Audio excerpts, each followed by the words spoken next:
परवानी प्रचारिणी शून्यवादी पार्श्वदेशता ने। जय श्री कृष्ण चैतन्य प्रभु नित्यानंद श्री अद्वैत गदाधर श्रीवासदि गौर भक्त वृंद। हरे कृष्ण कृष्ण कृष्ण हरे हरे हरे राम राम राम हरे हरे। नारायणं नमस्कृत नरं चैव नरोत्तमं देवीं सरस्वतीं व्यासं ततो जयन्तीर्यते।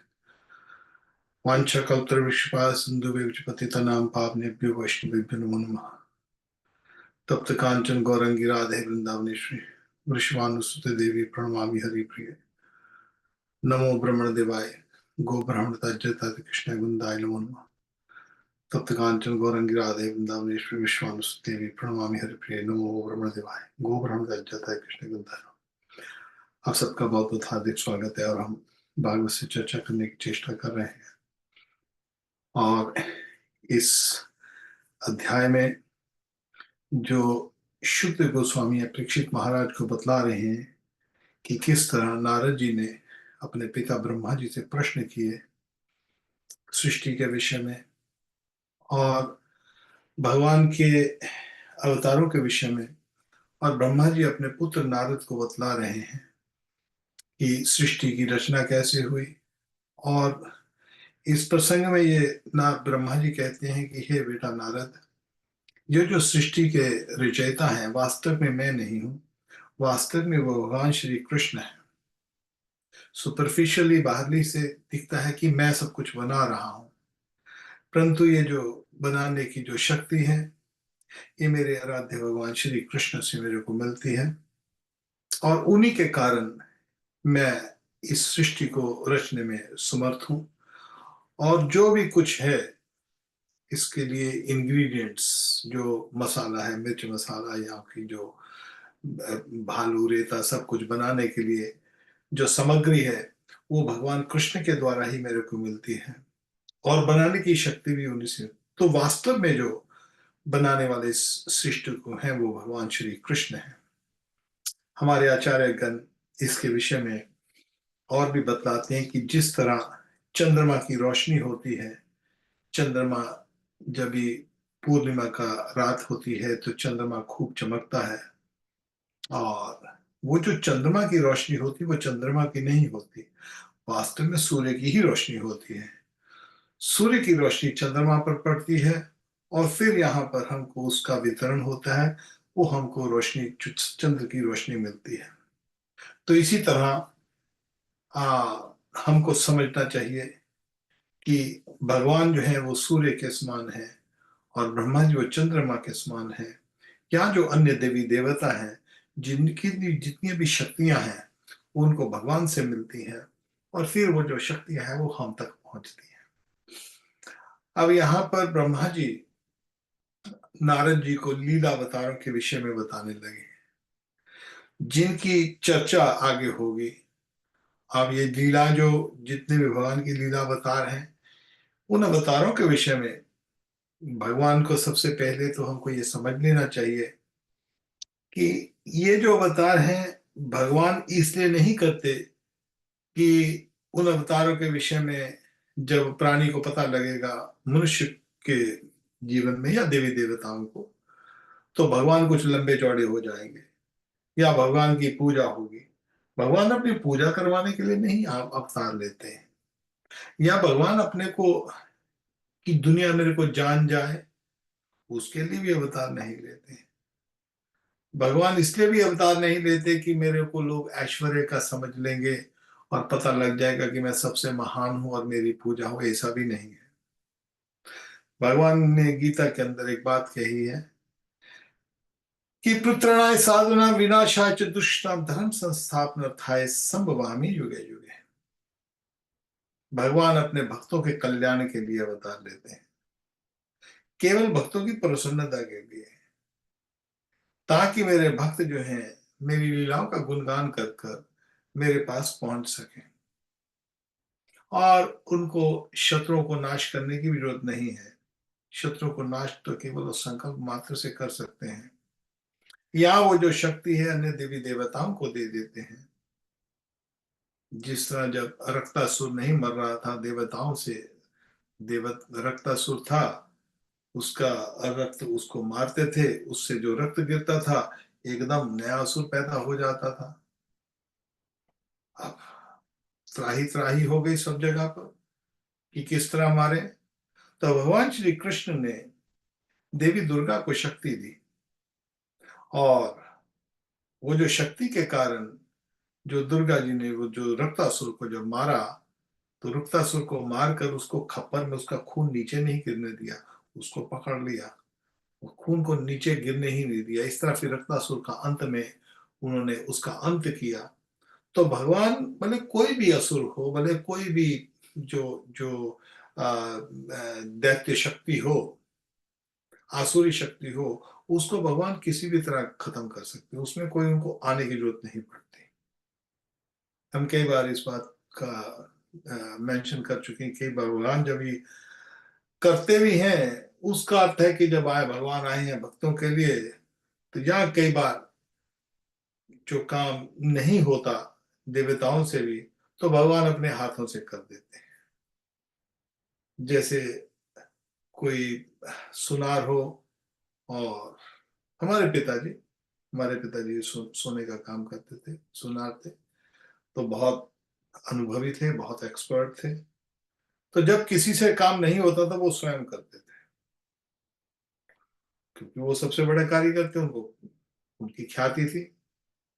जो हमसे काम नहीं होता था वो कर लेते थे।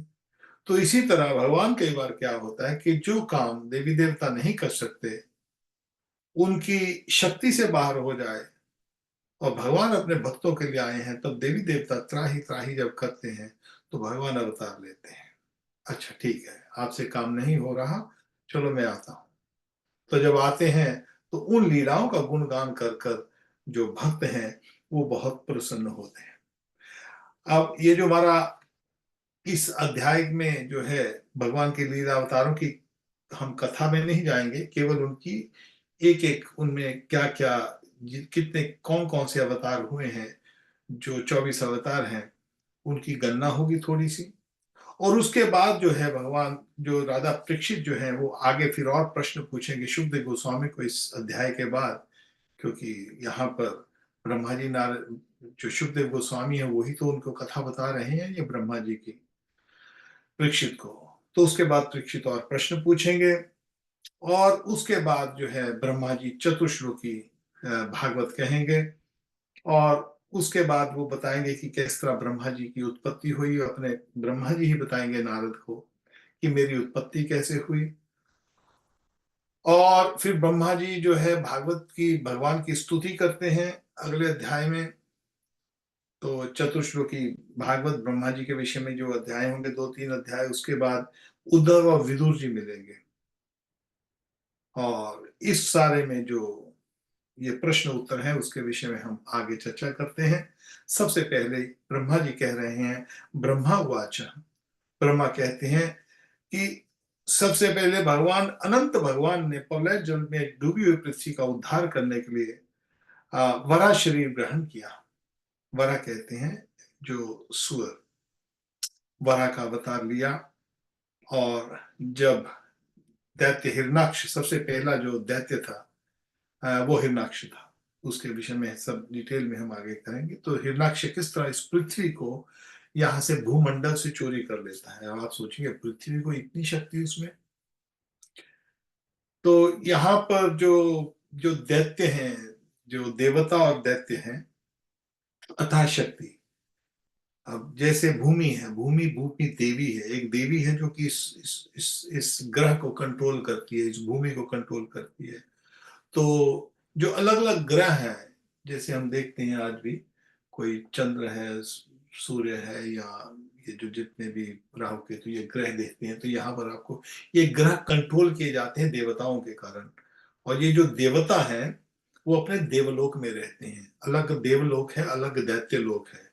उसमें से ये जो सब अलग अलग ग्रहों को कंट्रोल किया जाता है, अलग अलग प्लैनेट्स को कंट्रोल किया जाता है। तो ये जो दैत्य या दानव हैं, किन्नर हैं, यक्ष हैं, दक्ष हैं, अलग अलग इसमें कैटेगरीज आती हैं।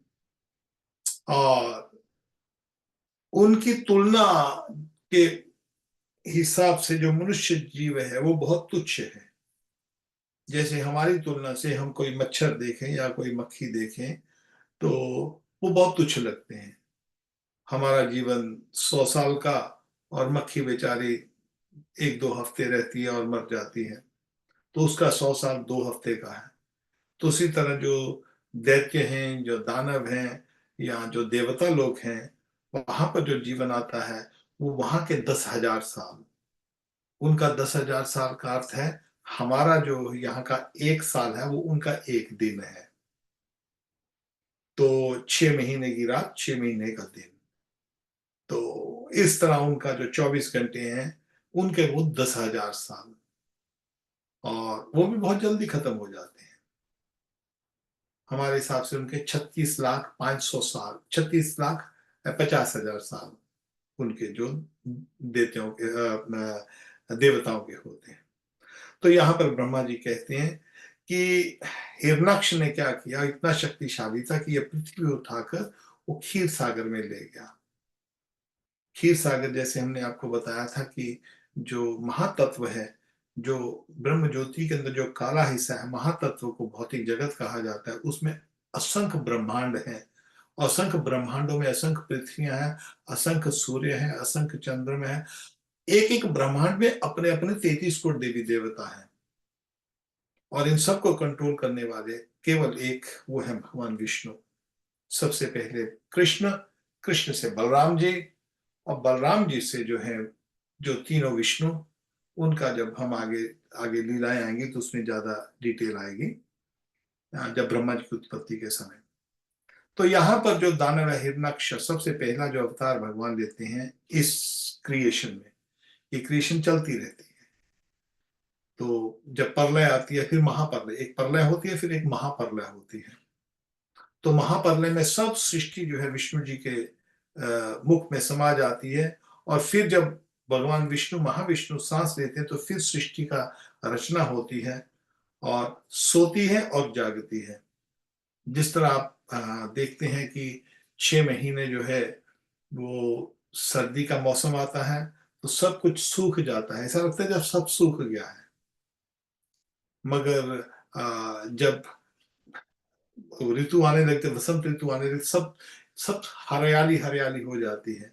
तो फिर 6 महीने, जो 6-7 महीने हरियाली रहती है, और फिर पतझड़ आती है, फिर सब कुछ सूख जाता है। तो इसी तरह सृष्टि जैसे सांस लेती है। कभी आप YouTube पे किसी व्यक्ति ने एक वीडियो डाली थी कि जिसमें वो उसको सारी को रिकॉर्ड कर कर उसमें फास्ट रीलिंग करके उसने दिखाया कि किस तरह जैसे पृथ्वी श्वास ले रही है। 6 महीने आते हैं तो सब जगह ढक जाता है सब कुछ, और फिर हरा हरा हो जाता है, फिर ढकता है, फिर हरा हरा हो जाता है। तो इसी तरह भगवान विष्णु जो है सृष्टि का प्रलय और उत्पत्ति करते हैं। तो यहाँ पर ब्रह्मा जी कहते हैं कि जब उत्पत्ति होती है तो फिर जो हिरण्यकशिपु है, पहला राक्षस जो है, वो पृथ्वी को चुरा ले जाता है, और जो क्षीर सागर का जो है उसमें जाकर फेंक देता है। तो वहां से फिर जो हिरण्याक्ष और हिरण्यकशिपु की इतना विराट रूप होता है, वामन जो वामन अवतार है, सॉरी ये जो वरावतार है, तो किस तरह फिर वरावतार अपनी सूंड के ऊपर इस पृथ्वी को, गोल पृथ्वी, आपने कभी उसमें देखा भी होगा, क्योंकि हमारे स्क्रिप्चर्स में जो है बिल्कुल पहले से ही भूगोल लिखा गया है। ईसाई वगैरह ये जितने भी नए धर्म आजकल बने हैं वो बोलते जी पृथ्वी फ्लैट है, उनको पता नहीं है कि पृथ्वी चौपटी है। मगर हमारे में पता है कि भूगोल है। ये पृथ्वी किस तरह फिर वो अपनी दाढ़ों के ऊपर उठाकर फिर पृथ्वी को वहां से हिरणाक्ष को मारते हैं, और पृथ्वी को फिर यहाँ पर आकर इस जो भूमंडल में जिस जगह पर उसकी स्थिति है वहां पर रख देते हैं। तो उसके बाद ब्रह्मा जी कहते हैं कि हे बेटा नारद, जातो रुचने जन्य सुगमान सुज्ञ आकुति सुमन दीक्षा नमः। फिर उन्हीं प्रभु ने रुचि नामक प्रजापति की पत्नी आकृति के गर्भ से सुयज्ञ के रूप में अवतार ग्रहण किया। उस अवतार में उन्होंने दक्षिणा नाम की पत्नी से स्वयं नाम के देवताओं को उत्पन्न किया, और तीनों लोगों के बड़े बड़े संकट हर लिए। इसी से शंभु मुनि ने उन्हें हरि के नाम से पुकारा। तो भगवान यहाँ पर जो है सुयज्ञ, के आकुति के गर्भ से सुयज्ञ के नाम से यज्ञ, जिसको हम यज्ञ कहते हैं ना, यज्ञ में आहुति डलती है, दक्षिणा होती है, दक्षिणा यहाँ उसी का नाम है। उनकी पत्नी का नाम दक्षिणा है। जब यज्ञ होता है तो यज्ञ में दक्षिणा दिया जाता है। तो ये जो भगवान फिर यज्ञ के रूप में प्रकट होते हैं, सुयज्ञ के रूप में प्रकट होते हैं। और क्योंकि वो जीवों का जो संकट हारते हैं, इसलिए भगवान का एक नाम है हरि। ये हरि जो हमारे संकटों को हर लेते हैं। देवताओं के संकटों को हरा तो संभव मनु ने उनको हरि कहा। उसके बाद यज्ञ च कदमन ग्रह द्विज देवहूतम स्त्री भी सम नव विरात्म गतिम सब मात्र है। नारद कदमन प्रजापति के घर देवाहुति के गर्भ से 9 बहनों के साथ भगवान ने कपिल मुनि के रूप में अवतार ग्रहण किया। उन्होंने अपनी माता को उस आत्मज्ञान का उपदेश दिया जिससे वे इसी जन्म में अपने हृदय के समूर्ण मल, तीनों गुणों की आसक्ति का सारा कीचड़ धोकर कपिल भगवान के वास्तविक स्वरूप को प्राप्त हो गए। ये तीसरा अवतार कपिल मुनि, जब जब हम आगे अवतारों में आएंगे, एक एक आराम से फिर उसको एक एक अध्याय को हम उसमें अध्ययन करने की चेष्टा करेंगे, समझने की चेष्टा करेंगे। तो यहाँ पर संक्षिप्त में बतला देता हूं कि कदमन मुनि के पत्नी जो देवा होती है, उसके गर्भ से भगवान कपिल मुनि के रूप में अवतार लेते हैं। और सांख्य योग का, यहाँ पर सांख्य योग जब आएंगे तो सांख्य योग के ऊपर में बतलाते हैं। सांख्य लोग मीन एनालिटिकल स्टडी, एनालाइज करना। जैसे बोलते हैं ना कि डॉक्टर ने खून को एनालाइज किया, या इस जो कि जो भी उसको एनालाइज करते हैं, तो एनालिटिकल स्टडी उसको सांख्य कहते हैं, सांख्य योग। तो अपनी जो सांख्य योग भक्ति के संग मिलाकर, कि सांख्य योग भक्ति योग एक ही बात है, तो सांख्य योग का उद्देश्य जो है भगवान विष्णु की प्राप्ति करना। तो अपनी माँ देवाहुति को जो कपिल मुनि है वो ज्ञान देते हैं, कदम मुनि का छोड़ के चले जाते हैं। फिर जो देवाहुति होती है, इस संसार का जो मल है, ये 3 गुणों की जो आसक्ति है, तो उसका जो कीचड़ है वो मल धुल जाता है। तो वो पूर्णता से भगवान विष्णु की, भगवान नारायण की शरणागति लेती है, समझ जाती है कि मेरा ये पुत्र, ये कपिल, ये साक्षात वही नारायण है। तो फिर वो नारायण की प्राप्ति कर लेती है। और उसके बाद ब्रह्मा जी कहती हैं अत्र पत्यम विकांक्षा आह तुष्टो दतो मह्यामिति यद भगवान स दतः। फिर दत्तात्रेय मुनि के अवतार में आते हैं भगवान श्री कृष्ण, जो है अत्रि मुनि की जो पत्नी अनसुया। जब आप कहां पर चित्रकूट जाते हैं, तो चित्रकूट में जब आप जाएंगे तो वहां पर मंदाकिनी नदी है। तो चित्रकूट में वहां पर आश्रम है, बहुत ही सुंदर आश्रम है मंदाकिनी नदी के किनारे पर, अत्रि मुनि और जो अनसुया का। तो वहां पर फिर किस तरह जो दत्तात्रेय मुनि, ब्रह्मा विष्णु महेश जो है वो दत्तात्रेय मुनि के रूप में आते हैं। किस तरह लक्ष्मी जी और ब्रह्माणी और जो ब्रह्माणी, लक्ष्मी जी, एक और सरस्वती नहीं, खैर एनीवे, जब 3 देवियां आती हैं उनका अनसुया को परीक्षा लेने के लिए, और किस तरह अपने पतियों को भेजती हैं, ब्रह्मा विष्णु महेश को, और किस तरह फिर जो जो अनसुया है किस तरह उनको दान देती है, उसमें बहुत अच्छी कहानी है। तो वो किस तरह नग्न अवस्था है, बोलते हैं माँ, तो उनको पता था कि अनसुया बहुत पतिव्रता है। तो फिर अनसुया जो है, जब अनसुया की पतिव्रता चेक करने के लिए भेजती है, अरे हमारे से भी ऊपर पतिव्रता अनसुया हो गई क्या, ऐसे कैसे हो सकता है। केवल देवताओं में भी ईर्ष्या आती है। तो उन्होंने अपने पतियों को भेजा, तो ब्रह्मा विष्णु महेश को भेजा, जाओ उसकी परीक्षा लो। तो वो आते हैं, तो बोलते ठीक है भैया। उन्होंने आके बोला अनुसुया को, अनुसुया ठीक है। अनुसुया को पता ब्रह्मा विष्णु महेश आए हैं। तो जब फिर वो जब आते हैं तो उस समय वो जब उनसे भिक्षा मांगते हैं, तो बोलते हैं हम भिक्षा तो एक शर्त पे देंगे, तुम नग्न अवस्था में हो के हमको भिक्षा दो। तो ये भी कोई बात है। तो तुरंत उसने बोलता ठीक है, मैं एक शर्त पे दूंगी, नग्न अवस्था में आपको वो दूंगी। तो तुरंत उसकी जो पतिव्रता, इतनी पतिव्रता थी वो, कि उनकी शक्ति से तीनों को बच्चों का रूप देने लग पड़ा। बच्चों के रूप बन गए उनके, तीनों के, ब्रह्मा विष्णु महेश के। तो फिर उनको स्तनपान कराया मैया ने, तो प्रैक्टिकली उनके पुत्र बन गए। तो वो फिर वही ब्रह्मा विष्णु महेश है जो वो अनसुया के गर्भ में, अनसुया के पुत्र के रूप में वो ब्रह्मा विष्णु महेश बना दिए। इतनी शक्ति थी उसमें पतिव्रता में कि ब्रह्मा विष्णु महेश को उनको दत्तात्रेय मुनि का अवतार कहा जाता है। यहाँ पर ब्रह्मा जी कहते हैं महर्षि अत्रि अनुसुया भगवान को पुत्र के रूप में प्राप्त करना चाहते थे, उन पर प्रसन्न होकर भगवान ने उन्हें एक दिन कहा, मैंने अपने अपने अपने आप को तुम्हें दे दिया। इसी से अवतार लेने पर भगवान का नाम दत्तात्रेय पड़ा। उनके चरण कमलों के प्राग से अपने शरीर को पवित्र करके राजा यदु और सहस्त्र अर्जुन आदि के योग की भोग और मोक्ष दोनों की स्थितियां प्राप्त की। अब ब्रह्मा जी कहते हैं तपम ततो विविध लोक सी सुरक्षा में है नारद, सृष्टि के अपरारंभ में मैंने विविध लोकों की रचना की इच्छा से तपस्या की। ब्रह्मा जी कह रहे हैं हे नारद, मैंने जब अब रचना करने के लिए मेरे को कर्तव्य दिया गया, ड्यूटी दी गई है, तो रचना करने के लिए फिर मैंने तपस्या की और मेरे उस अखंड तप से प्रसन्न होकर उन्हें तप अर्थ वाले जो सन नाम से युक्त होकर सनक, सनंदन, सनातन और सनत कुमार के रूप में अवतार ग्रहण किया। तो भगवान नारायण ने स्वयं ये जो चार कुमार है, ब्रह्मा जी के चार कुमार हैं, तो किस तरह वो बच्चे के रूप में ही रहते हैं, छोटे रूप में, ताकि उनको काम वासना ना आए। और मगर फिर उनकी किस तरह आगे स्टोरी बनेगी, जब 7वें स्कंद में जाएंगे, किस तरह फिर वो वहां पर वैकुंठ में जाते हैं, किस तरह ब्रह्मलोक की उनकी प्राप्ति थी, और किस तरह तुलसी के जो सुगंध, नारायण के चरणों की सुगंध लेते लेते वो वैकुंठ में पहुंच जाते हैं। फिर किस तरह जय विजय को श्राप होता है। तो ये सब कथाएं आगे हम करेंगे, मगर यहाँ पर ब्रह्मा जी जो है वो सूची दे रहे हैं लीलावतारों के विषय में। तो हम अभी सूची के ऊपर ही चलते हैं।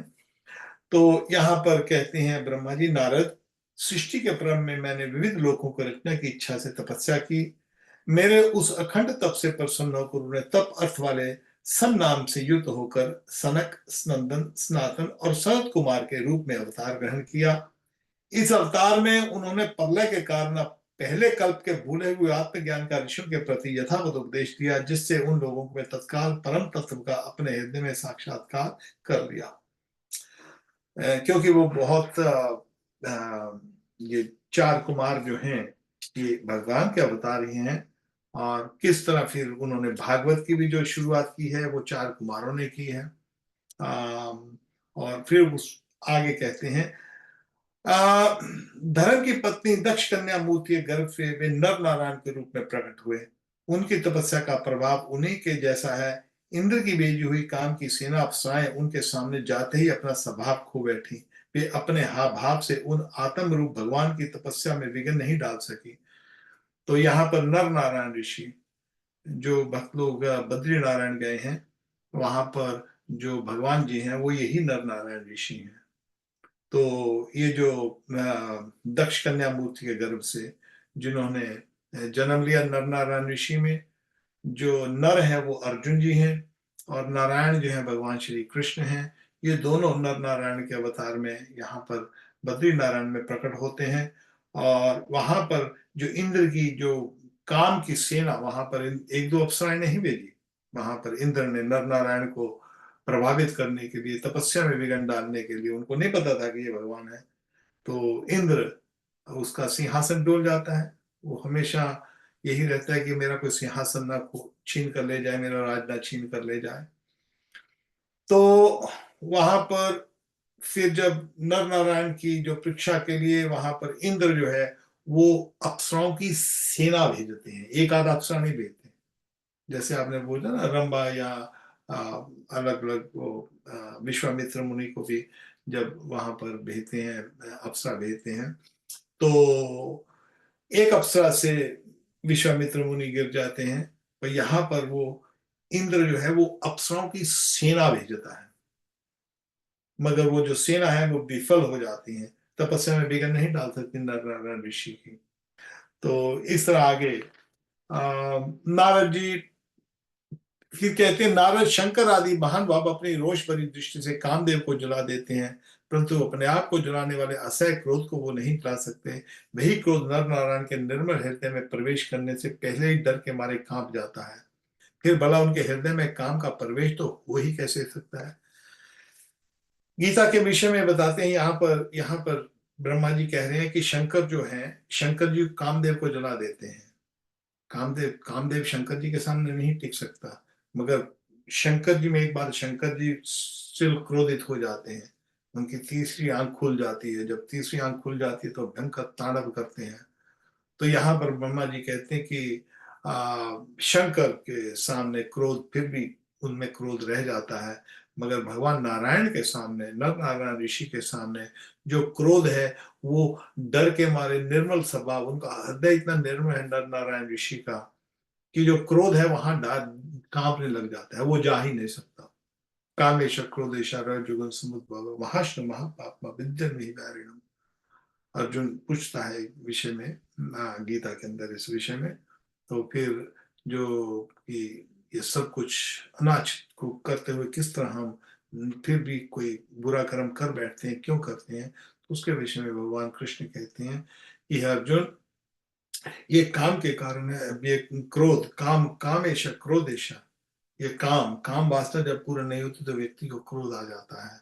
मगर भगवान नर नारायण ऋषि में, नारायण में, भगवान श्री कृष्ण में क्योंकि काम है नहीं, तो वहां पर क्रोध का प्रवेश होता नहीं। तो उसके बाद ब्रह्मा जी यहाँ पर हम सब लिस्ट को भी पढ़ रहे हैं जिस तरह इस अध्याय में लिस्ट है, दूसरे द्वितीय स्कंद में। तो आगे ब्रह्मा जी कहते हैं कि अपने पिता उत्पाद के पास बैठे हुए 5 वर्ष के बाद ध्रुव अपनी सुतेली मां सूची के अपने वचनवानों से वेद दिए जाते हैं। इतनी छोटी अवस्था होने पर वे ग्लानि से तपस्या करने के लिए वन में चले गए। उनकी प्रार्थना से प्रसन्न होकर भगवान प्रकट हुए। उन्होंने ध्रुव को ध्रुव पद का वरदान किया। आज भी ध्रुव के ऊपर नीचे प्रदक्षिणा करते हुए दिव्य महर्षिगण उनकी स्तुति करते रहते हैं। आपने पोल स्टार कहते हैं ना, रात को जब भी वो ध्रुव तारा है, ध्रुव तारा जो है वो एक्चुअली बैकुंठ है। इस भौतिक जगत के अंदर भगवान ने ध्रुव जी के लिए एक बैकुंठ दिया है। उन्होंने बोला तुम्हारा ये लोक कभी खत्म नहीं होगा। सृष्टि जब भौतिक पूर्ण सृष्टि खत्म हो जाती है तो ध्रुव तारा जो है वो भी बैकुंठ की तरह अपने आप चमकता रहता है। उसको किसी सूर्य की रोशनी की आवश्यकता नहीं है। तो आज भी देखते हैं कि जो नेविगेशन है वो उस स्टार के कारण ही चलते हैं सब कुछ। जितनी भी नेविगेशन, मॉडर्न नेविगेशन उसी के साथ चलती है सारा कुछ। तो वो एक्चुअली वास्तव में हमारे शास्त्रों में उसके दर्शन करने बहुत शुभ हैं। जिस तरह हम सूर्य, भगवान सुबह को उठते हैं, सूर्य प्रणाम करना शुभ है, क्योंकि जो सूर्य है वो ब्रह्म ज्योति का एक छोटा सा कण है। जो बैकुंठ है वो ब्रह्म ज्योति से प्रकाश, बैकुंठ ब्रह्म ज्योति में ब्रह्म ज्योति से प्रकाशित नहीं है। बैकुंठ की जो रोशनी है उसको ब्रह्म ज्योति कहा जाता है। ना तद भास्ते सूर्यो ना शांको ना पावको यत गत्वा निवर्तन्ते तद्धाम परमम मम। जो बैकुंठ है उनकी जो रोशनी है उसी को उसी को जो ब्रह्म ज्योति कहा जाता है, जहां पर ज्ञानी लोग जाना चाहते हैं। मगर भगवान वहां, भक्त वहां नहीं जाना चाहते। अरे हमको क्या करना है रोशनी से, हमको तो ठाकुर से लेना देना है ना। तो वो रोशनी की चमक धमक में नहीं फंसते भक्त लोग होते हैं, ज्ञानी लोग उसमें फंसते हैं। तो उस ब्रह्म ज्योति का जो एक कण है, एक कण, अंश नहीं, एक बड़ा पत्थर नहीं, छोटा सा एक कण, वो कण जो है वो है सूर्य नारायण। तो इसलिए सूर्य नारायण के दर्शन करने से ब्रह्म ज्योति के दर्शन होते हैं। और इसीलिए जो सूर्य देव है उनको नारायण, सूर्य नारायण कहा जाता है। तो इसलिए हमारे शास्त्रों में सूर्य पूजा, जो सूर्य के कारण ही सारी सृष्टि चल रही है। सूर्य बंद हो जाए तो एकदम अंधकार, एकदम सृष्टि बंद, सब कुछ उगना बंद, वनस्पति वगैरह बंद, सब कुछ खत्म हो जाएगा। तो ये किसकी सृष्टि पे चल रहा है? नारायण की सृष्टि पे, नारायण के ऊपर। तो इसलिए हमारे वेद शास्त्रों में लोग सूर्य की पूजा करते हैं। और ये जो सूर्य है उसी तरह चंद्र की जो पूजा की जाती है, उस तरह रात को सूर्य, दिन में सूर्य की पूजा सुबह, और रात को जो है वो जो ध्रुव तारा है, इसको हम ध्रुव तारा कहते हैं, उस ध्रुव तारा को प्रणाम करना चाहिए। जब भी शाम हो, कभी आपको ध्रुव तारा के दर्शन हो, उसको प्रणाम करना जो हमारे शास्त्रों में विधान है उसका, उसे पुण्य लगता है और तुरंत याद हो जाता है। ध्रुव महाराज की कथा को याद करना चाहिए। ध्रुव महाराज दर्शन किए तो उससे ध्रुव महाराज को, उनको प्रणाम, ध्रुव महाराज को, ध्रुव लोक को, बैकुंठ को, ये सब हमारी स्मृति हो जाती है। तो इससे जो भक्ति में लाभ मिलता है। तो यहाँ पर ब्रह्मा जी कहते हैं कि जो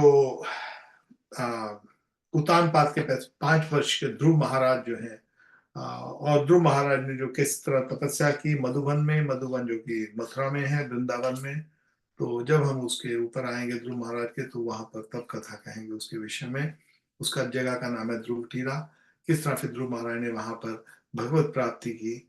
और उसके बाद यहाँ पर ब्रह्मा जी कहते हैं कि कुमारगामी वेन का ऐश्वर्य पौरुष ब्राह्मणों के हुंकार रूपी वृक्ष से जलकर भस्म हो गया। फिर किस तरह राजा वेन आते हैं, और राजा वेन एक दुष्ट था, किस तरह वो दुष्ट था, किस तरह वो बच्चों को भी खेलते खेलते मार देता था।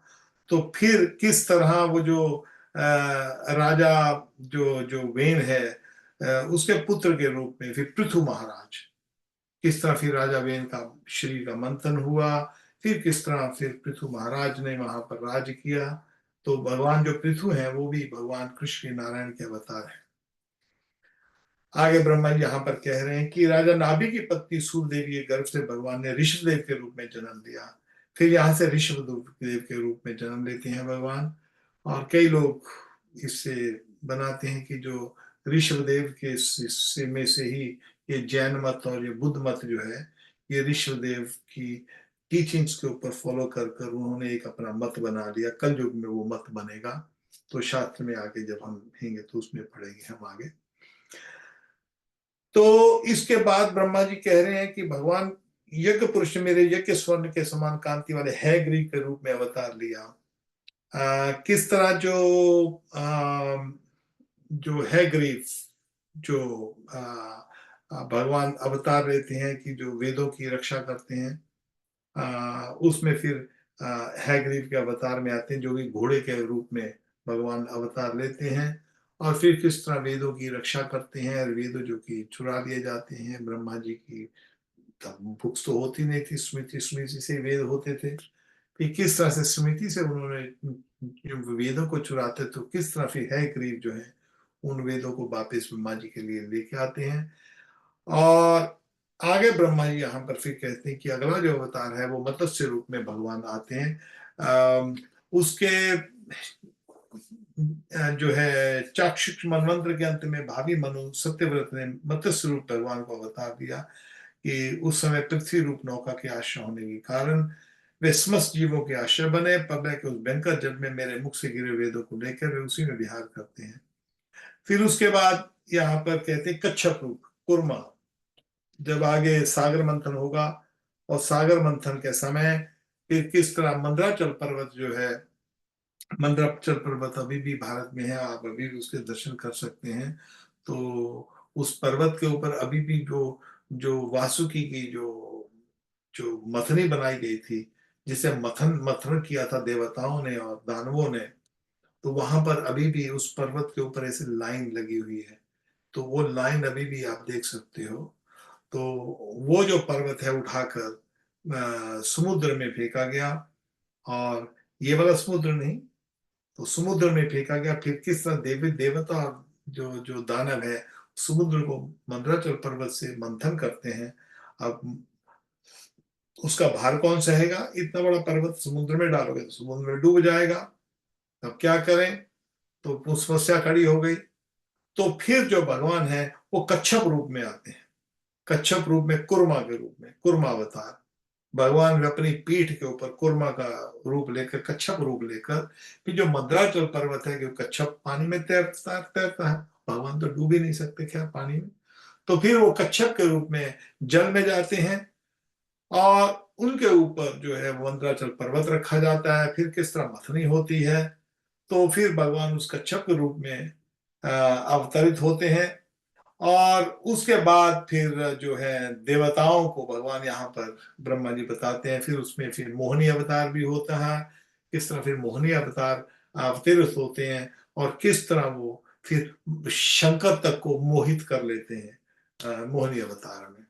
और उसके बाद भगवान जो है नरसिंह अवतार, तो भगवान नरसिंह अवतार प्रहलाद को बचाने के लिए किस तरह खंबे में से प्रकट होते हैं, उसके लिए पूरे का पूरा अध्याय है। तो सातवां जो अध्याय है, सातवां जो भागवत के जो 12 स्कंद हैं, सॉरी अध्याय नहीं स्कंद, तो भागवत के अंदर 12 स्कंद हैं और 12 स्कंद में पूरे का पूरा एक स्कंद जो है वो इस लीला के ऊपर है। और हमारे गुरुदेव जो उनके जो गुरुदेव भक्तेन्द्र सरस्वती ठाकुर महाराज, वो कहते थे कि व्यक्ति को कम से कम नहीं तो 108 बार उसका पूरा इस अध्याय को पूरी तरह से स्मरण करना चाहिए और फिर कहीं जाकर भगवान की लीलाओं के ऊपर, कृष्ण की लीलाओं के ऊपर जाना चाहिए। ये एक बहुत ही महत्वपूर्ण अध्याय है भगवान का। एक जिस तरह राम और कृष्ण अवतार जो हम लीलाओं में गिनते हैं, तो यहाँ पर नरसिंह भगवान की जो लीला है, और उस जब हम उस पर आएंगे तो वहां पर असंख्य भगवान नरसिंह के जो मंदिर हैं और उनके ऊपर बहुत अलग अलग भारतवर्ष के अंदर जो मंदिर हैं उन पे अलग अलग लीलाएं हैं नरसिंह भगवान की। और अहोबलम, अहोबलम, अहो कहते हैं बलम, कहते हैं बल को, अहोबलम, अरे इतना बल। तो वहां पर किस तरह जो प्रहलाद महाराज की जो कक्षा है वहां पर प्रहलाद महाराज पढ़ने जाते थे और वहां पर अलग अलग मंदिर हैं। और दूसरे जगह पर दक्षिण भारत में विशेषकर भगवान नरसिंह देव जी के जो अलग अलग मंदिर हैं। तो और किस तरह नरसिंह देव अवतार लेते हैं और किस तरह प्रहलाद महाराज जो 5 साल का बच्चा है वो किस तरह भक्ति करता है और किस तरह सारे ब्रह्मांड में कोई भी विष्णु की भक्ति नहीं करता। आजकल कई बार देखते हैं ना, वो कई बार मुसलमान लोग बोलते हैं जी जब तक ये जिहाद तब तक चलेगी जब सब पृथ्वी के ऊपर सब मुसलमान बन जाएंगे, कोई एक तब तक हम छोड़ेंगे नहीं, मारेंगे पीटेंगे काटेंगे। अरे काटते रहो तो क्या फर्क पड़ता है। तो सारा, ये तो आप पृथ्वी की बात करते हो, उस युग में तो सारे ब्रह्मांड में कोई विष्णु की पूजा नहीं कर सकता था। इतने शक्तिशाली थे जो हिरण्यकशिपु और हिरण्यक्ष। तो किस तरह फिर भगवान हिरण्यकशिपु को मारते हैं। तो आगे के बाद में हमें आदि पुरुष अखिल लोकनाथा तीर्थ शरण मंगल नाम देहा। और उसके बाद फिर यहाँ पर ब्रह्मा जी कहते हैं कि गजेंद्र मोक्ष, बड़े वहां पर किस तरह गजेंद्र को मोक्ष देने के लिए फिर भगवान गरुड़ के ऊपर जो है भगवान जो है कि उसकी गजेंद्र की पुकार सुनकर नारायण स्वयं गरुड़ जी के ऊपर सवार होकर आते हैं और किस तरह गजेंद्र को मोक्ष देते हैं उसकी लीलाओं में हम आगे ब्रह्मा जी नारद को कहते हैं ये भी लीलाएं हुई हैं, उसके विषय में आगे बताते हैं। और भगवान वामन अदिति के पुत्रों में सबसे सबसे छोटे थे, वामन अवतार बलि महाराज, किस तरह फिर 3 पग में वो सब कुछ देते हैं, किस तरह बलि का उद्धार करते हैं और किस तरह बलि के जो बलि महाराज हैं उसके प्रेम में बंध जाते हैं भगवान और वामन अवतार नारायण। और किस तरह जो उनका गुरु है उसको गुरु को ठुकरा देते हैं, अरे चल भागो, गुरु कहता है तू ये नारायण है इसकी पूजा मत कर। अरे बलि कहता है अरे गुरुदेव तो फिर आप जाओ, मैं तो जो नारायण की, तुम नारायण मेरे पास मांगने के लिए आए 3 पग जमा जगह और आप कहते हो कि मैं नारायण को ना दूं। अरे सारा संसार जो है देवी देवता सब ऋषि मुनि गंधर्व किन्नर सब भगवान विष्णु को प्रसन्न करने के लिए उनको भोग अर्पित करते हैं, प्रभु हमसे भोग लो, प्रभु हम किसी तरह सेवा करें। अरे मेरे घर वो नारायण स्वयं चल के आए और तुम कैसे गुरु हो दुष्ट। उस दुष्ट गुरु को उन्होंने त्याग दिया। तो गुरु को त्याग सकते हैं, गुरु को 2 तरह से त्याग सकते हैं। तो या तो गुरु पथगामी हो जाए, स्त्रीगामी हो जाए, तो उस गुरु को त्याग देना चाहिए। और या गुरु जो विष्णु के चरणों पे बोले कि ना ना नारायण की पूजा मत करो, कोई भी गुरु हो, जो नारायण की पूजा छुड़वाता है उस गुरु को तुरंत त्याग दो, जूते मारो उसको, कोई चिंता नहीं, आप बिल्कुल मत डरो। और आजकल तो बहुत ऐसे गुरु घूमते हैं जो नारायण की पूजा छुड़वाते हैं। जो भी नारायण की पूजा छुड़वाता है, जो गुरु नारायण की पूजा नहीं करता, वो गुरु है ही नहीं, हो ही नहीं सकता। बस इतनी बात समझ लो। तो जो लोग ऐसे गुरुओं के पीछे पड़े हैं, बड़े बड़े डेरे बन गए हैं, बड़े बड़े गुरु हैं, वहां पर खूब उनकी पूजा आरती जो भी कुछ होता है, तो बस ये समझ लो कि वो लोग स्टोन बोर्ड पर बैठे हुए हैं। स्टोन बोर्ड कहते हैं पत्थर की नाव। वो नाव तो डूबेगी, उस नाव के ऊपर जो पत्थर की नाव पे जो बैठा है वो भी जाएगा।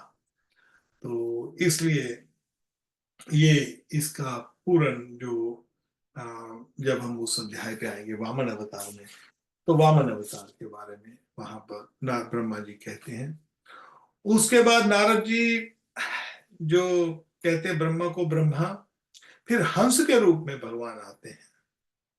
और हंस के रूप में वही भगवान, नारद तुमने अत्यंत प्रेम भाव से परम प्रसन्न होकर हंस के रूप में भगवान ने तुम्हें योग, फिर वो किस तरह हंस के रूप में आकर फिर नारद जी को किस तरह वो भगवत दर्शन का उपदेश देते हैं। और वे केवल भगवान के शरणागत भक्तों के इस सुगमता से प्राप्त होता है। वही भगवान स्वयं आदि मनवंतर मनु के रूप में अवतार देकर मनुवंश की रक्षा करते हुए दशों दिशाओं में अपने सुदर्शन चक्र के समान तेज बेरोक टोक निष्कंठ राज्य करते हैं।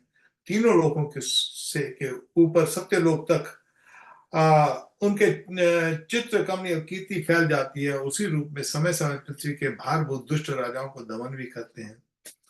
और उसके बाद धन्वंतरी अवतार, भगवान धन्वंतरी अवतार के रूप में दर्शन लेते हैं। धन्वंतरी अवतार मीन औषधियां, सब औषधियां धन्वंतरी अवतार ले आते हैं जब भी प्रकट होते हैं। तो भगवान धन्वंतरी अपने नाम से ही बड़े बड़े रोगियों के रोग तत्काल नष्ट कर देते हैं। उन्होंने अमृत पिलाकर देवताओं को अमर कर दिया और देवताओं के द्वारा हरण किए हुए उनके यज्ञ भाग उन्हें फिर से दिला दिए। जब भगवान प्रकट होते धन्वंतरी अवतार में, तो कहते हैं कि जो धन्वंतरी अवतार हैं उनको कभी किसी को रोग हो, खैर हमको तो भगवान कृष्ण का नाम लेते हैं, तो भगवान के जो जो कर्म कांड है या धन्वंतरी के रोगी जो भी धन्वंतरी की पूजा करते हैं, तो रोग उनके जो है वो कम हो जाते हैं। उन्होंने अवतार लेकर संसार में आयुर्वेद का प्रवर्तन किया। तो ये जो जितना भी आयुर्वेद है, हमारे आयुर्वेद, हमारे में जो है वेद कहते हैं ज्ञान को। हमारे जो वेद हैं, चार वेद हैं, उन चारों वेदों में अलग अलग ज्ञान है। जब बच्चा गुरुकुल जाता था, गुरुकुल में गुरु से दीक्षा लेता था, दीक्षा का अर्थ होता है एडमिशन। आजकल जो दीक्षा का नाम चल पड़ा है ना, ये तो अरे इतना हम क्या बोले इसके ऊपर, खैर आप समझ सकते हो। तो ये दीक्षा ऐसा नहीं होता। दीक्षा का अर्थ वास्तव में केवल एक स्कूल में एंट्री है, दाखला है, बस और कुछ नहीं, इससे ज्यादा और कुछ नहीं है। तो आजकल तो क्या है कि गुरु कोई मर रहा है, बोलते हैं इसको जल्दी से दीक्षा दे दो, दीक्षा दे दो, गुरु की दीक्षा हो जाएगी, बस ये मरेगा तो गुरु वाला दीक्षा हो जाएगी। अरे उससे क्या होगा, कुछ होगा क्या, मेरे को आप बताओ। आप मरने वाले हो, आपको स्कूल में एंट्री का सर्टिफिकेट दे दिया जाए, कुछ होगा? अरे भैया पढ़ोगे उसे, ऐसा नहीं होता है। तो ये कि भ्रम है। सो खैर, हम कहाँ तो थे, यहाँ पर भगवान धन्वंतरी। तो आयुर्वेद हमारे जो जो जो गुरुकुल है उसमें आयुर्वेद, धनुर्वेद, जो अलग अलग जो वेदों की जो जो ज्ञान है उसमें गुरुकुल में दिए जाते थे हमारे बच्चों को। और जो कि अब कलयुग के प्रभाव में खत्म हो रहे हैं। तो धन्वंतरी अवतार में भगवान आयुर्वेद जो है वो धन्वंतरी अवतार में दिया गया है, ना कि पतंजलि। पतंजलि योग है, उसको भी योग कहा जाता है, पतंजलि योग। मगर वास्तव में सब कुछ देने वाले भगवान नारायण हैं।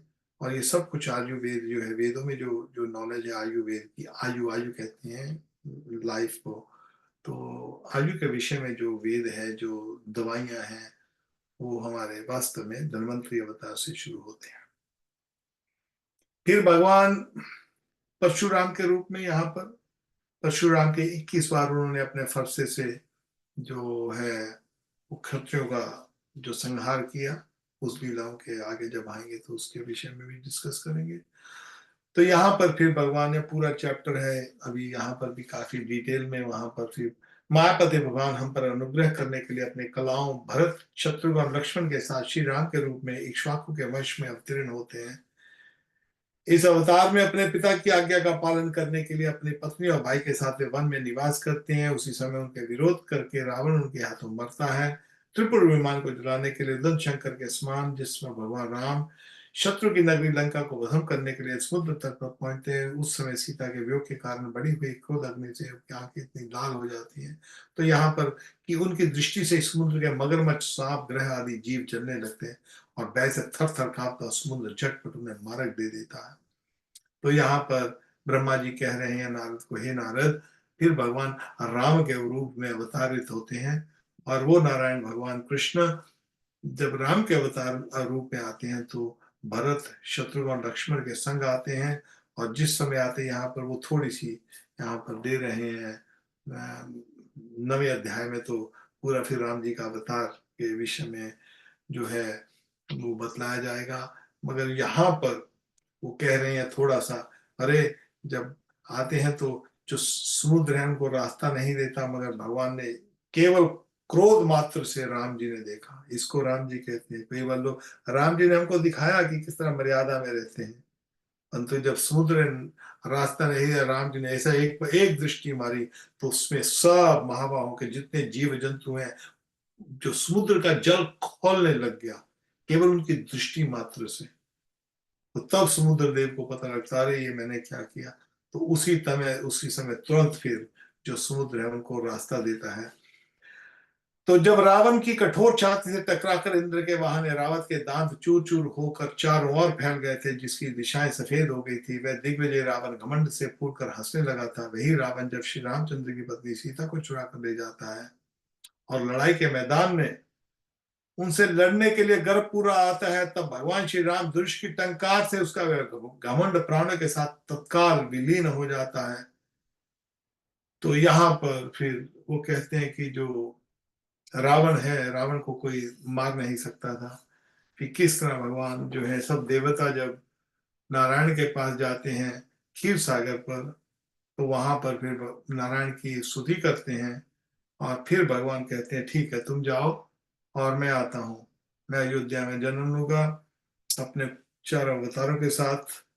तो वहां पर जो है भरत लक्ष्मण शत्रुघ्न और श्री राम अयोध्या में अवतरित होते हैं।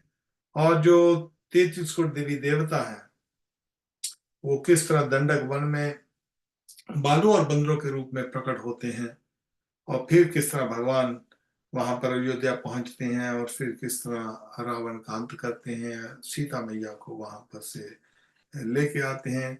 तो ये जो विषय होगा हमारे भागवत के 9वें स्कंद में, हम उसके ऊपर आ, जो है अपनी आत्म शुद्धि के लिए, अपनी शुद्धता करने के लिए, अपनी शुद्धि करने के लिए, भगवान के चंद्र की प्राप्ति के लिए उसके विषय में हम चर्चा करने की चेष्टा करेंगे।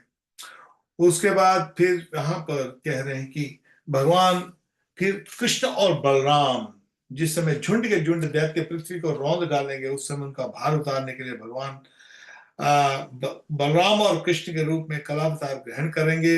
वे अपनी महिमा को प्रकट करने वाले इस इतने अद्भुत चित्र करेंगे कि संसार के मनुष्य लीलाओं का रहस्य बिल्कुल नहीं समझ सकेंगे। तो यहाँ पर फिर किस तरह जो है वो बचपन से ही पूतना का हर लेना, 3 महीने की अवस्था में उछाल कर भारी छकड़ा उलट देना, घुटनों के बल चलते चलते काज को छूने वाले यमलार्जन के बीच जाकर उन्हें उखाड़ डालना, ये सब ऐसे कर्म है जिसे भगवान के सिवा कोई दूसरा नहीं कर सकता।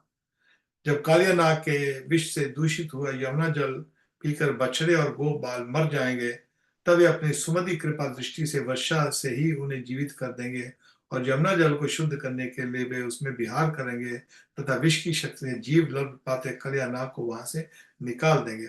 यहाँ पर एक और अच्छी सी बात यहाँ जो कही है कि जो जमुना का जल दूषित हो जाता है, इतना दूषित हो जाता था कि उससे ऊपर से जो जो पशु पक्षी उड़ते थे, वो उसकी जो जो उसकी जो गंध थी, उसकी जो बुरी जो जो वायु थी, उससे वो मर जाते थे, वायु दूषित हो गई थी। तो यहाँ पर भगवान जब वहां पर जाते हैं उस जल में, तो कालिया को तो मार खड़े खड़े बाहर से भी मार सकते थे, मगर जानबूझकर उस जल में जाते हैं, कालिया को नाचते हैं। मगर नाचने के संग संग उन्होंने क्या किया, कालिया को कैसे, फिर सब लीला आएंगी उसके, कालिया लीला जो है, वृंदावन आप जाओ, कालिया घाट है वहां पर। तो भगवान उस जल में जब छलांग लगाते हैं, जब उनके नृत्य करते हैं, कालिया को शुद्ध तो किया, साथ में जल भी शुद्ध हो जाता है। केवल भगवान के अंदर अंदर जाने से जल को शुद्ध कर देते, तो भगवान जहां जाएंगे वहां पर शुद्धता ही होगी। अब भगवान उस जल में गए हैं तो शुद्धता करते, उसमें सब आगे फिर उन सब लीलाओं का। तो यहाँ पर जो है वो ब्रह्मा जी इस तरह अभी काफी उसमें कम से कम 20-25 उसकी जो ये भगवान की जो स्तुति कर रहे हैं यहाँ पर। और यहाँ पर फिर वो कहते हैं, ना अंतम विदामहि मुन्योग्राजस्ते माया बलस्य पुरुष कुतो पर है गायन गुणान दशनान आदि देवाशेषण नाम से पराम। तो यहाँ पर एक बहुत महत्वपूर्ण बात कह रहे हैं ब्रह्मा जी।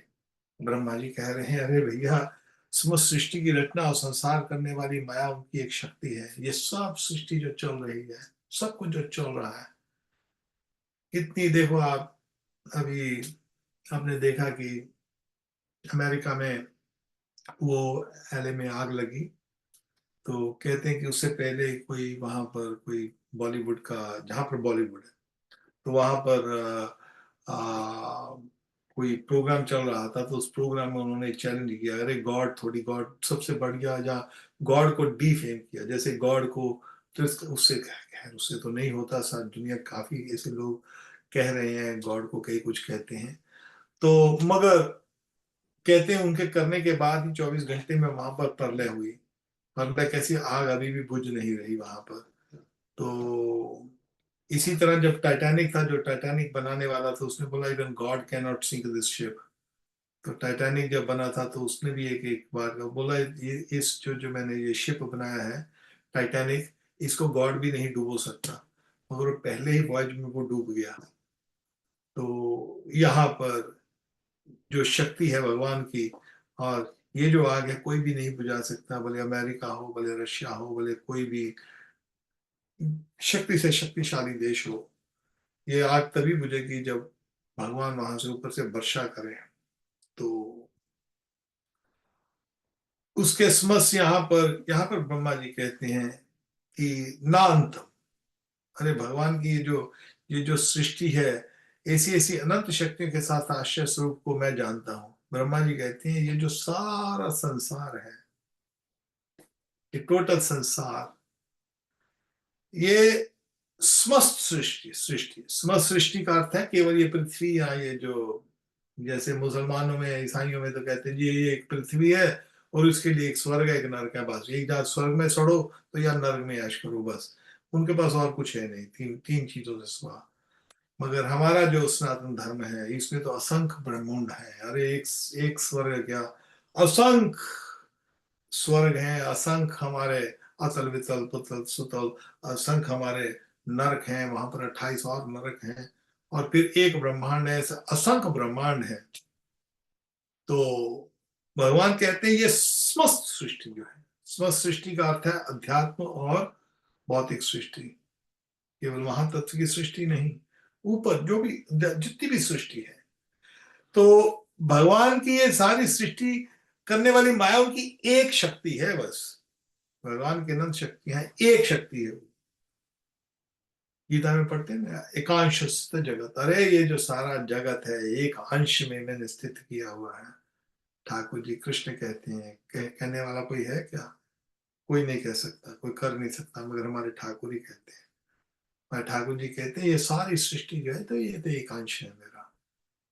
तो यहाँ पर ब्रह्मा जी कह रहे हैं, हे नारद, स्व सृष्टि की रचना और संसार करने वाली माया उनकी एक शक्ति है। ऐसी ऐसी अनंत शक्तियां के आश्रय उनके स्वरूपों को ना मैं जानता हूं, और ना वे तुम्हारे बड़े भाई सनक आदि ही, फिर दूसरों को तो कहने की बात ही क्या है। तो यहाँ पर सनक सनंद सनातन जो सनत कुमार, जो चार ब्रह्मा जी के जो जो पुत्र हैं, पहले पुत्र जो है नारद जी के बड़े भाई, तो वहां पर ब्रह्मा जी कहते हैं, अरे वत्स नारद, बेटा नारद, अरे मैं नहीं जान सकता, तो ये बाकी की बात तो छोड़ो, और तुम्हारे भाई 4 भाई, और फिर आगे कहते हैं अरे दूसरों की तो बात ही कहने की है। आदिदेव भगवान शेष सहस्त्र मुख से उनके गुणों का गायन करते आ रहे हैं, परंतु वे भी अब अनंत की कल्पना नहीं कर सकते हैं। भगवान नारायण है जो, वो अनंत शेष पर बैठे हैं। अनंत शेष जो क्षीर सागर है, उस क्षीर सागर में लक्ष्मी जी के संग अनंत शेष के रूप में बैठे हैं। तो वहां पर जो अनंत शेष है, शेष नाग जो है, उसके सैकड़ों हजारों मुख हैं उनके, और उन मुखों में से जब नारायण बैठते लक्ष्मी के संग बैठे हैं, तो उन मुखों से वो स्तुति कर रहे हैं। तो जैसे कई बार हम अपने घरों में है ना, हम राधा कृपा कटाक्ष लगाते हैं, राधा सहस्त्र नाम लगाते हैं, गीता के जो श्लोक हैं, गीता गीता को वैसे लगा लो आप, जिसको आती है तो मुख से पढ़ सकता है। कई बार पीछे रिकॉर्डिंग लग जाती है ना, पीछे रिकॉर्डिंग लगती है, तो या कई बार लोग जो पीछे रिकॉर्डिंग सुन रही है, या कोई स्वस्ति वाचन भी लोग सुनते हैं। कई बार स्वस्ति वाचन, सुबह सुबह उठते हैं स्वस्ति वाचन लगा देते हैं कई लोग।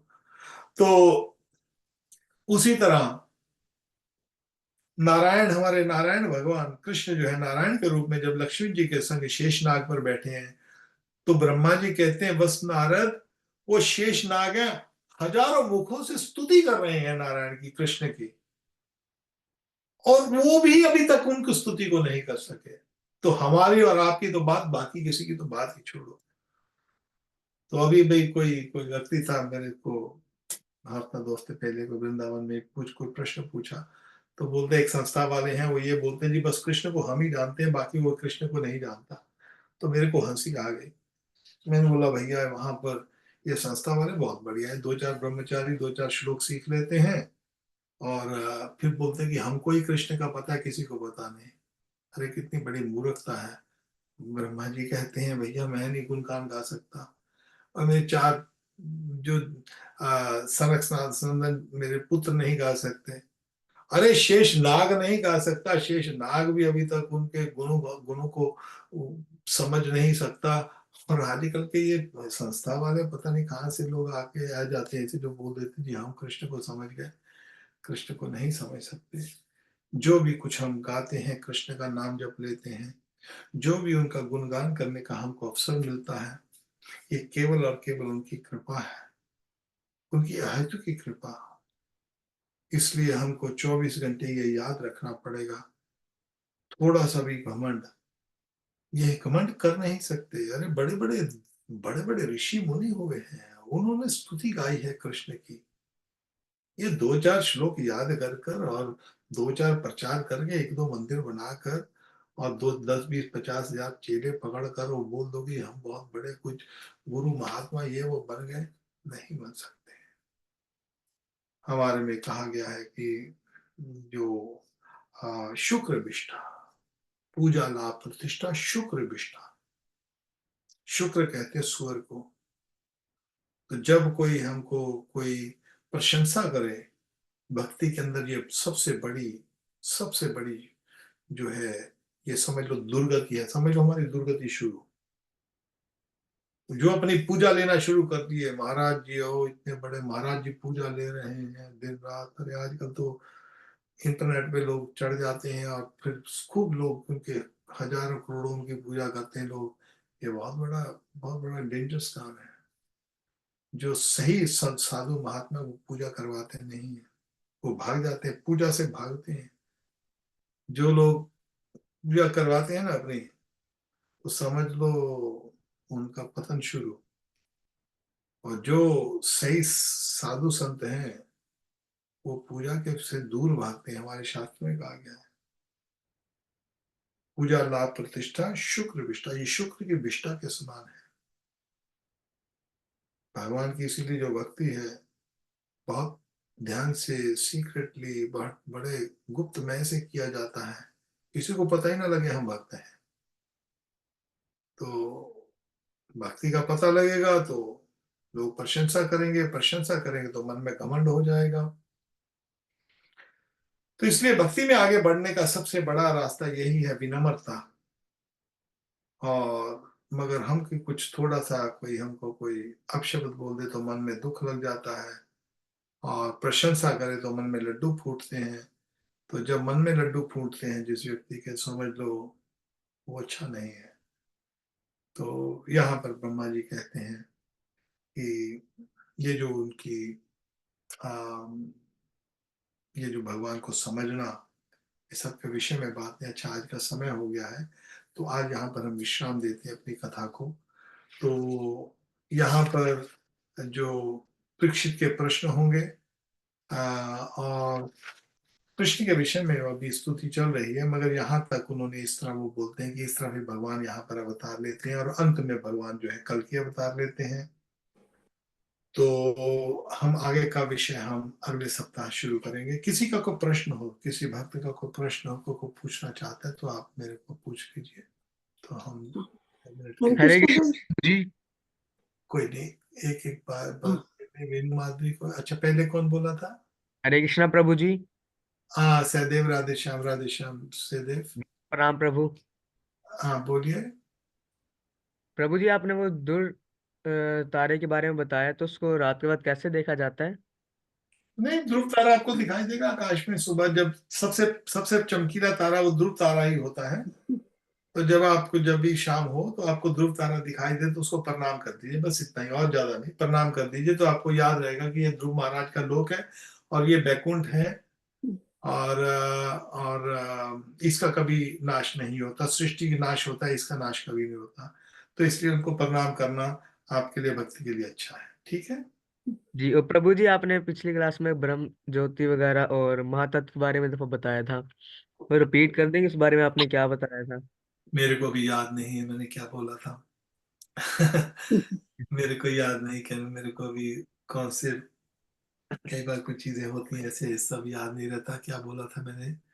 तो मगर मेरे को आप बारे में बता देंगे लेक्चर क्या होता सुनकर, हाँ, आप लेक्चर सुनकर मेरे को है। भेजना, पूछना एग्जैक्टली मैंने क्या कहा था, फिर तब मैं आपको उसके बारे में जवाब दे दूंगा। आपको साधना टीवी पे वो लेक्चर मिल जाएगा। अच्छा, जी। वेणु माधुरी जी के बाद आई थिंक दीपक जी कुछ पूछ रहे हैं। हरे कृष्ण प्रभु। राधे श्याम माता जी, अच्छा, राधे श्याम, बोलिए। प्रभु जी, just wanted to ask you something.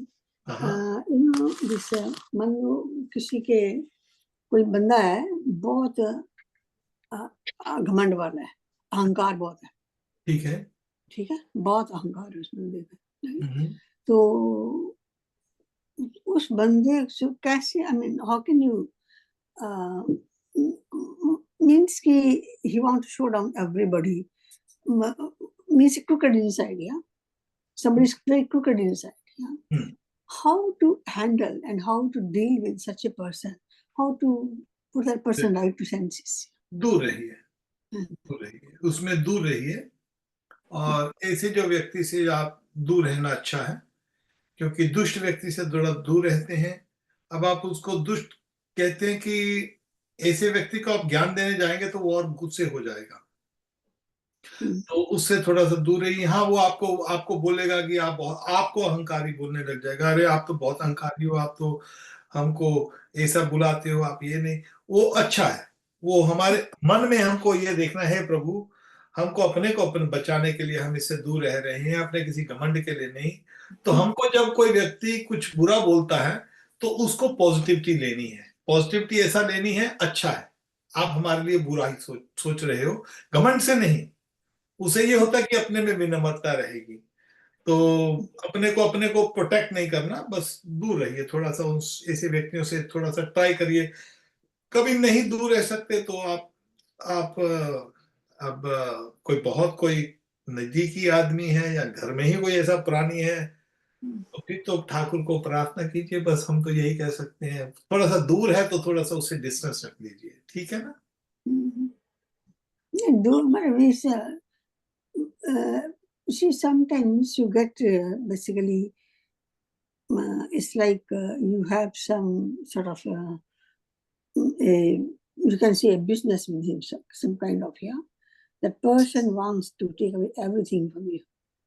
That's what Then you have to, then you have to be clever. हाँ, कभी आप वो बिजनेस क्या कर रहे करना हैं, चाहिए उसको, क्या, how to, नहीं आप what are the business things? कर रहे हैं, प्रभुपाद जी हमारे गुरु जी ने ये बोला है, बिजनेस करने के लिए आपको, कभी आप बिजनेस करते हैं और बिजनेस में आप ऐसे, तो आपको दुष्टों के संग दुष्टता तो नहीं, मगर आपको उसी भाषा में आपको हिसाब से आपको काम करना पड़ेगा, हाँ और नहीं करेंगे तो आपको खा जाएगा वो, ये हाँ संसार। एग्जैक्टली। हाँ, तो ये संसार को खा जाएगा।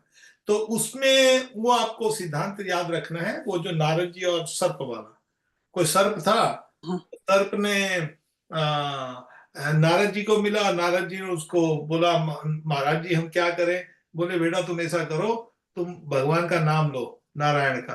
तो नारायण नारायण करे, अच्छा क्या, किसी को कष्ट नहीं देना, किसी को मारना नहीं, आज के बाद वेजिटेरियन बन जाओ, ठीक है। तो वो सांप था, कोबरा, और सर्प बन गया।